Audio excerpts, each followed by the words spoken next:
राधा नाम की महिमा। एक बार एक संत जी किसी गांव के निकट आश्रम पर भगवती जी की साप्ताहिक कथा कर रहे थे। तीसरे दिन के वृत्तांत में वह कथा करते हुए बताने लगे, अनेक प्रकार के लोग जो पाप कर्म करते हैं उन्हें अनेक प्रकार के नरकों में जाना पड़ता है, लेकिन एक उपाय है जिसके द्वारा नरकों में जाने से बचा जा सकता है। एक बार सच्चे हृदय से राधा नाम पुकार ले तो वह नरकों में नहीं जाता है।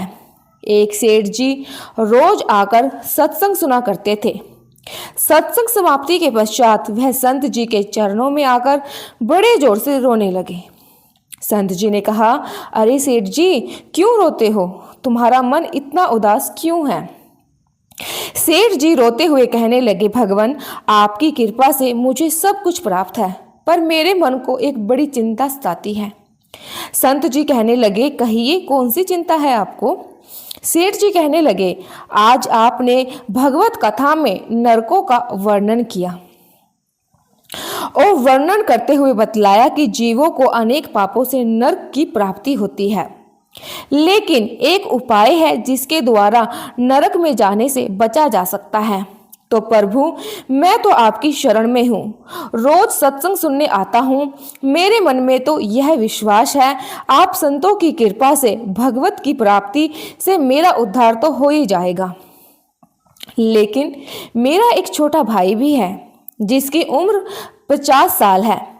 वह ना तो सत्संग में जाता है, ना परमात्मा में विश्वास करता है और ना ही प्रभु का सुमिरन करता है। उसका उद्धार किस प्रकार होगा प्रभु? मुझे उसकी बड़ी ही चिंता सताती है। मैं उसे बहुत बार समझाने का प्रयास भी कर चुका हूँ कि संसार के काम तो होते रहेंगे, तुम भगवान के नाम का सुमिरन व जाप किया करो। तब वह कहता है, ऐसा करने से कुछ भी नहीं होता, तुम भी मत किया करो। भगवान, मैं जितना आस्तिक हूँ, प्रभु के प्रति जितनी मेरी आस्था है, मेरा भाई उतना ही कट्टर और अनवसरवादी है। तब संत जी ने कहा, क्यों चिंता करते हो भक्त, एक दिन उसका भी उद्धार हो ही जाएगा। सेठ जी रोते हुए कहने लगे, हे भगवान, उसका उद्धार कब होगा? आप जैसे महापुरुषों हमारे गांव में आए हैं, मुझे तो आप पर ही यकीन है, आप ही उसका उद्धार करके जाएंगे।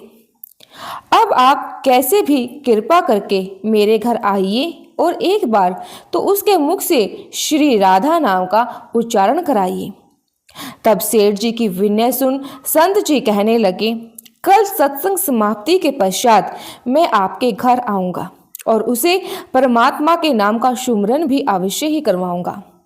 दूसरे दिन हुआ, सेठ जी ने अपने घर गए संत जी के आने का इंतजार करने लगे। आश्रम पर कथा की समाप्ति हुई। अब संत जी अपने वचन के अनुसार सेठ जी के घर पहुंचे। जैसे ही घर पहुंचे, सेठ जी ने बड़े ही श्रद्धा भाव से संतों का स्वागत किया। उन्होंने अपने भाई को बुलाकर कहा, संत जी आज हमारे घर पधारे हैं, उनके दर्शन कर लो। सेठ जी के भाई अंदर से बैठे बैठे कहने लगे, मुझे ना किसी संत से मिलना है और ना ही भगवान से मिलने की मेरी कोई इच्छा है। तुम ही उनकी सेवा करो और तुम ही उनका पेट भरो। संत जी ने जब यह वचन सुने तो सेठ जी रोते हुए कहने लगे, देखा आपने, आपके सामने ही आपका अपमान कैसे कर रहा है। संत जी कहने लगे, सेठ जी आप बिल्कुल भी फिक्र मत कीजिए, सब कुछ अच्छा ही होगा। अब सेठ को दिलासा देते हुए संत जी पलंग से उतरे और उसके भाई के कमरे में पहुंच गए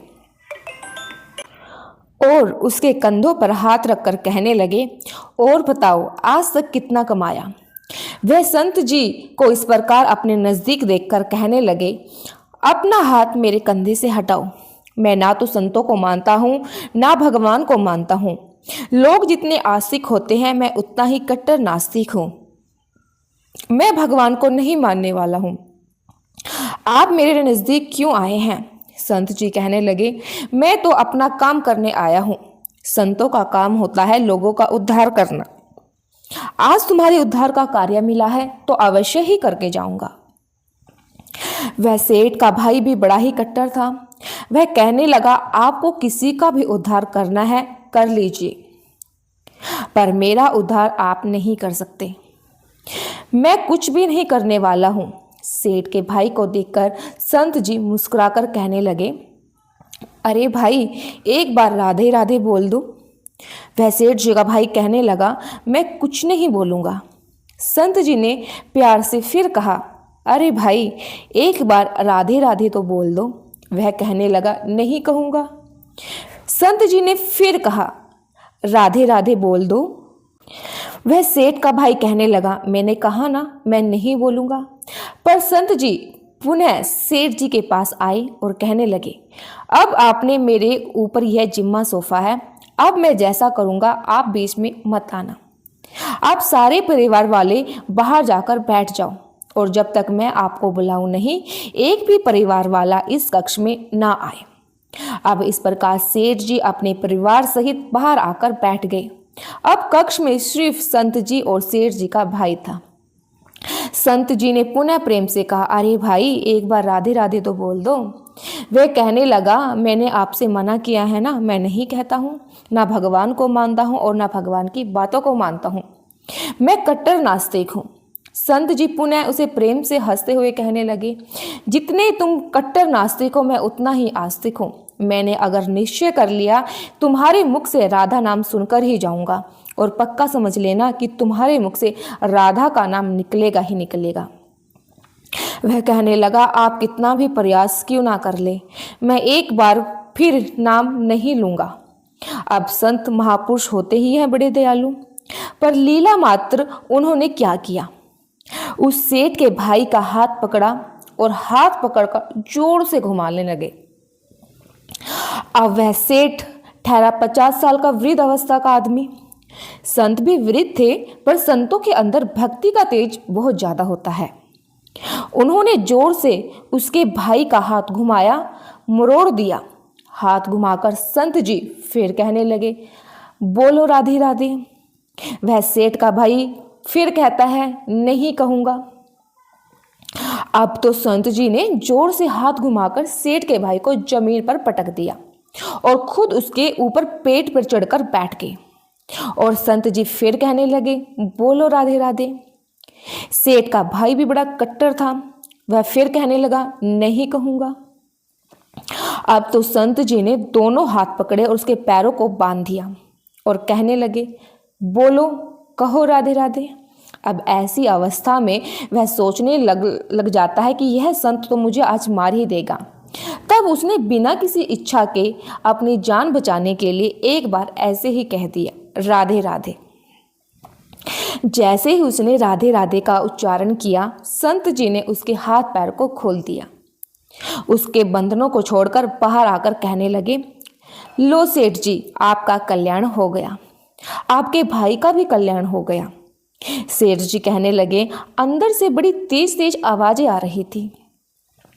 तब संत जी कहने लगे, आपने काम ही ऐसा दिया था। आपने कहा था कि मेरा भाई बहुत ही नास्तिक है, कट्टर नास्तिक है, कभी कुछ बोलता ही नहीं।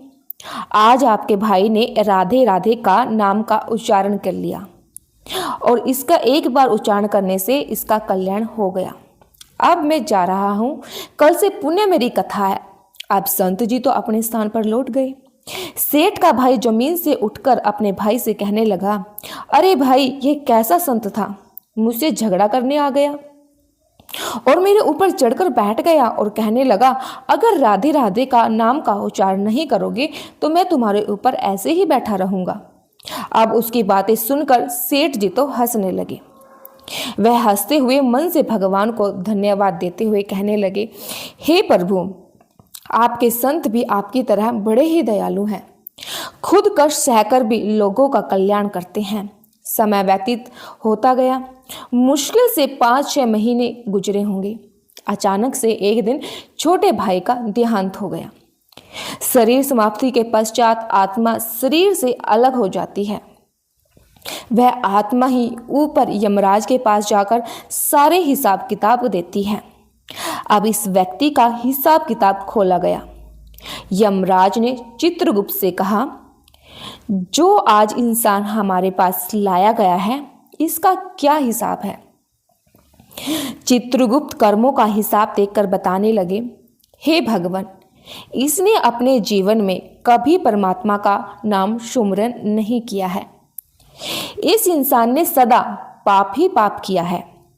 इसे तो सीधा नरक जाना चाहिए। अब यमराज के आदेश अनुसार जैसे ही उसे नरक भेजा जा रहा था, तभी चित्रगुप्त ने कहा, भगवान, एक बात और है। यमराज जी ने कहा, कौन सी बात है? चित्रगुप्त ने कहा, भगवान, एक बार संतों के कहने पर इसने राधा नाम का उच्चारण किया था। अब एक बार राधा नाम का उच्चारण यमराज ने दूतों से कहा, थोड़ी देर रुक जाइए, इसका हिसाब किया जाएगा, इसके बाद ही इसे नरक में भेजा जाएगा। यमराज ने पुनः चित्रगुप्त से कहा, जल्दी से इसका हिसाब देखो और कहीं इसने परमात्मा का नाम उच्चारण तो नहीं किया। चित्रगुप्त ने फिर से पुनः सारा हिसाब किताब देखा और देखकर कहने लगे, भगवान, इसने एक बार जो नाम उच्चारण किया है वह संतों के भय से किया था, दिल से भी नहीं किया था। पर एक बार राधा नाम का उच्चारण किया है, जीवन पाप में, अब क्या किया जाए? तभी यमराज ने उसी इंसान से पूछा, एक बात बताओ, हम तुम्हें पहले राधा नाम का उच्चारण का फल दें या तुम्हें नरक में भेज दिया जाए? तब वह भक्त हाथ जोड़कर कहने लगा, भगवान, नरक में तो जाना ही है, इससे अच्छा है आप मुझे एक बार राधा नाम का उच्चारण का फल दे, फिर मुझे जहां चाहो भेज देना। अभी यमराज जी अपनी पुस्तक खोलकर देखने लगे कि एक बार राधा नाम का उच्चारण का फल क्या होता है। उन्होंने सारी पुस्तकें खोल दी, पर उन्हें कहीं भी राधा नाम का फल दिखाई नहीं दिया। तब वह विचार करने लगे, एक बार राधा नाम का उच्चारण का फल तो मुझे भी नहीं पता है। तब वह अपनी शंका के निवारण के लिए उस भक्त को अपने साथ लेकर स्वर्गलोक में आ गए। स्वर्ग में आकर यमराज ने इंद्रदेव से कहा, हे इंद्रदेव, मुझे बताइए, एक बार राधा नाम का उच्चारण करने से क्या फल मिलता है? तब इंद्रदेव ने बहुत प्रयास किया, पर उन्हें भी इसका फल पता नहीं चला। तब वह सब देवता मिलकर ब्रह्मदेव के पास आए। ब्रह्मा देव ने जब उन सबको देखा, तब ब्रह्मदेव उनसे पूछने लगे, यह आपके साथ इंसान कौन है? तब इंद्रदेव कहने लगे, भगवान, इसने एक बार अपनी जिंदगी में राधा नाम का उच्चारण किया था, बाकी सारा जीवन इसने पाप ही पाप किया। हमें तो नहीं पता राधा नाम का उच्चारण का फल क्या होता है, इसलिए हम आपके पास आए हैं। तब ब्रह्मा जी ने भी बड़ा प्रयास किया, राधा नाम का उच्चारण का फल क्या है, अब उन्हें भी नहीं पता था। तब वह ब्रह्मदेव कहने लगे, हम सब मिलकर इसे अपने साथ लेकर भगवान शंकर जी के पास चलते हैं। तब वह भगवान शंकर जी के पास पहुंचे। भगवान शंकर जी से प्रार्थना करके कहने लगे, हे महादेव, इस इंसान ने सारा जीवन पाप ही पाप किया है, बस एक बार संतों के कहने पर राधा नाम का उच्चारण किया था। अब आप ही बताइए, एक बार राधा नाम का उच्चारण का क्या फल मिलता है? तब महादेव जी ने बड़ा प्रयास किया, पर वह भी राधा नाम की महिमा को बता ना सके। तब शंकर जी कहने लगे, अब हमें भगवान श्री कृष्ण के पास चलना पड़ेगा, क्योंकि वही राधा तत्व को जानते हैं। ऐसा सोचकर सभी देवी देवता भगवान शंकर के साथ मिलकर उस इंसान की आत्मा को लेकर भगवान श्री कृष्ण के गोलोक धाम में पहुंचे।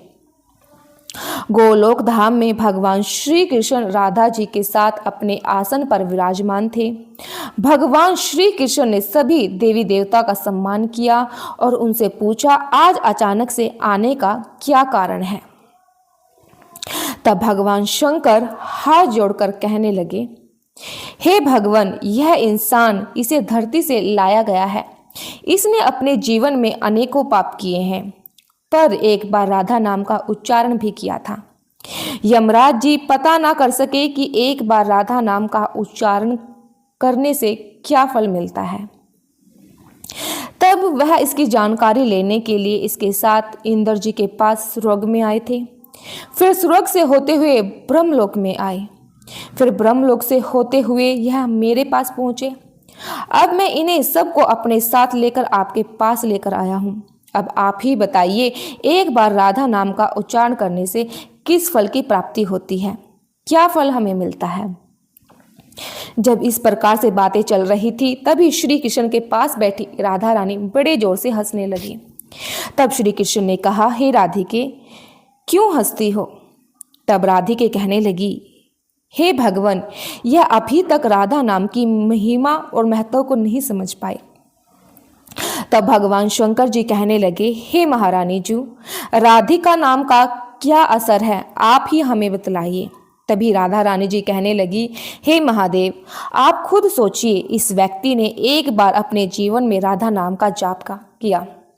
वह एक बार राधा के नाम को जपने से सर्वलोक की सैर करके आया है, ब्रह्मदेव के ब्रह्मलोक में दर्शन करके आया है, आपके महादेव के लोक में आप किसने दर्शन किए हैं। आज एक बार राधा नाम के उच्चारण के प्रभाव से यह आप सबके साथ लेकर हमारे गोलोक धाम में आया है, मेरे दर्शन और श्री कृष्ण का पूजन कर रहा है। इससे अधिक राधा नाम का और क्या फल हो सकता है? जब राधा जी ने इस प्रकार से एक बार राधा नाम का पूरा महत्व, पूरी महिमा बताई, तो यमराज जी कहने लगे, यह तो सबसे बड़ा अनंत फल है। जो व्यक्ति नरक में जाने वाला था, वह एक बार उच्चारण से सब लोगों की यात्रा कर भगवान श्री कृष्ण और राधा रानी के चरणों में उपस्थित हो गया। इससे अधिक फल और क्या ही हो सकता है? तभी फिर से यमराज कहने लगे, भगवान, क्या अब इसे नरक में जाने की आवश्यकता नहीं है? तभी श्री कृष्ण कहने लगे, हे धर्मराज, जिसने एक बार राधा रानी के चरणों का दर्शन कर लिया हो, वह तो कभी नरकों में जा ही नहीं सकता है। तब वह भक्त जो वहां पर राधा रानी के दर्शन कर रहा था, वह कहने लगा, हे महारानी जी, मैंने तो संतों के भय में आकर आपका राधा नाम का उच्चारण किया था, पर जो सच्चे हृदय से आपके नाम का उच्चारण करते हैं, उन्हें तो जीवन में कभी कोई भय हो ही नहीं सकता। वह तो नरकों की यात्रा में कभी निकलेंगे ही नहीं, वह तो सीधा आपके चरणों में ही समा जाएगा। तो इतना महत्व है एक बार राधा नाम के उच्चारण का, तो सच्चे हृदय से जो एक बार इस प्रकार का कह देता है, राधे राधे श्याम मिला दे, तो राधे नाम का उच्चारण करते ही परमात्मा का साक्षात दर्शन हो जाता है। राधे राधे। प्रिय भक्तों, उम्मीद करते हैं आपको आज की वीडियो पसंद आई होगी। अगर वीडियो अच्छी लगी है तो वीडियो को लाइक ज़रूर कीजिएगा, और आप सभी से अनुरोध है, अगर अभी तक आपने हमारे चैनल को सब्सक्राइब नहीं किया है तो हमारे चैनल को भी ज़रूर से सब्सक्राइब कर लीजिएगा। वीडियो को पूरा देखने के लिए आप सभी का बहुत बहुत दिल से धन्यवाद।